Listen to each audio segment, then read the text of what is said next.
Qanday qilib kambag'al dehqon oilasida tug'ilgan, bolaligida mol boqib yurgan bola keyinchalik dunyo avtomobil sanoatining 3-o'rinda turgan gigantiga asos soldi. Hammaga salom. Bugun sizlar bilan Hyundai oddiy ustaxonadan boshlangan, ammo bugun milliardlab dollar aylanmaga ega va dunyo bo'yicha avtomobil sotuvlari hajmida Toyota va Volkswagendan keyingi 3-o'rinda turadigan brend qanday paydo bo'lgani, uning asoschisi Chong Ju-yongning bolalikdagi kurashlari, jasorati va o'z taqdirini o'zgartirishga bo'lgan qat'iyati haqida gaplashamiz. Chong Ju-yong Shimoliy Koreya hududida joylashgan oddiy dehqon oilasida 7 farzandning to'ng'ichi bo'lib tug'ildi. U faqat boshlang'ich ta'lim ola oldi, chunki ota-onasi uni dalada ishlashga majburlardi. O'sha paytda qat'iy tabaqachilik tizimi va Yaponiya istilofi tufayli ijtimoiy ko'tarilish imkoniyati deyarli yo'q edi. 16 yoshida u birinchi bor shaharga qochib, qurilishda ishlamoqchi bo'ldi, ammo otasi uni qaytarib olib ketdi. 3 marta muvaffaqiyatsiz urinishlardan keyin 4-safar u katta tavakkal qildi. Oilaning yagona sigirini o'g'irlab sotdi va pulini Seulga qochishga sarfladi. Bu sigir voqeasi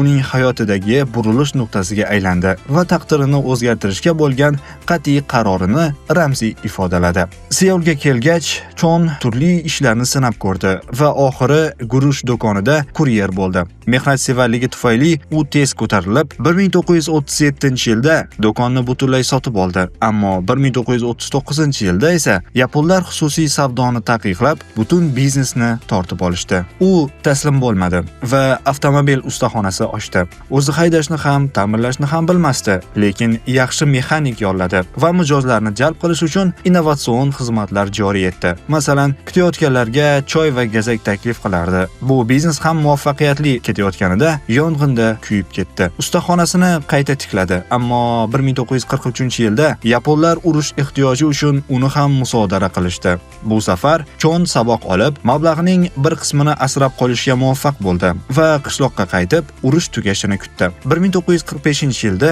Yaponiya istilosi tugagach, Chon yana biznesga qaytdi. 1946-yilda Hyundai Motor Industrial kompaniyasiga asos soldi. U Amerika Qo'shma Shtatlari armiyasi texnikalarini ta'mirlardi. 1 yildan so'ng esa Hyundai Civil Industries'ni tashkil etdi. Bu keyinchalik butun Hyundai guruhiga asos bo'ldi. Kompaniya kichik jamoa bilan boshlab, qisqa vaqt ichida ishonchli pudratchi sifatida obro' qozondi. Eng katta sinov Seuldagi ko'prikni 55 million won evaziga tiklash loyihasi bo'ldi.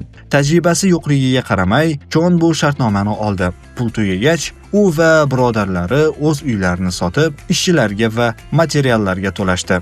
Bu tavakkal o'zini to'liq oqladi. Ko'prik muddatidan oldin bitkazildi va Hyundai'ning obro'si osmonga ko'tarildi. 1967-yilda Chon Hyundai Motor Company'ni yaratdi. Avvaliga ular Ford bilan hamkorlik qilib, Cortina modelini ishlab chiqardi. Lekin tez orada mustaqil avtomobil yaratish zarurati tug'ildi. 1975-yilda Hyundai o'zining birinchi milliy mashinasi Hyundai Pony'ni chiqardi. Mashinani mashhur italyan dizayneri Giorgetto Giugiaro loyihaladi. 85-yilda Hyundai Excel AQShga eksport qilindi va 1-yilda 200 mingdan ortiq, 4 yilda esa 2 million dona sotildi. 1998-yilda Hyundai Kia Motors'ni sotib oldi va Hyundai Motor Group'ni shakllantirdi. Bugungi kunda Hyundai dunyo avtomobil sanoatining eng yirik o'yinchilaridan biridir. Toyota va Volkswagendan keyin u global savdolarda 3-o'rinni egallab turibdi. 2024-yilda Hyundai va Kia kompaniyalari birgalikda 7.2 milliondan ortiq avtomobil sotishga muvaffaq bo'ldi. Bu ko'rsatkich kompaniyaning xalqaro bozordagi barqaror o'sishini va kuchli talabni yaqqol ko'rsatadi. Hyundai'ning asosiy e'tibori hozirda elektromobillar va gibrid modellarga qaratilgan.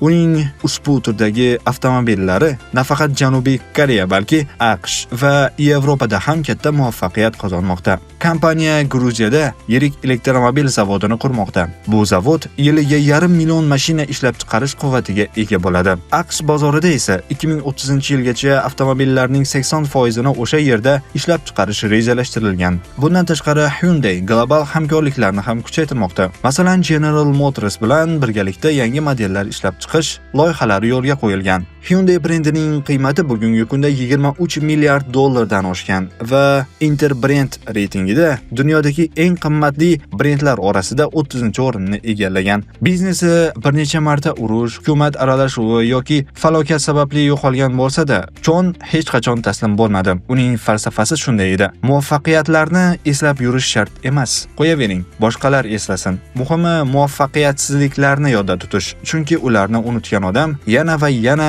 o'sha xatolarga duch keladi. Chon Ju-yong nafaqat global korporatsiya yaratdi, balki Janubiy Koreyaning iqtisodiy mo'jizasiga katta hissa qo'shdi. U o'g'irlangan bitta sigirdan boshlangan yo'lni dunyo avtomobil imperiyasigacha olib chiqdi. Hayotining oxirida u ramziy bir ish qildi.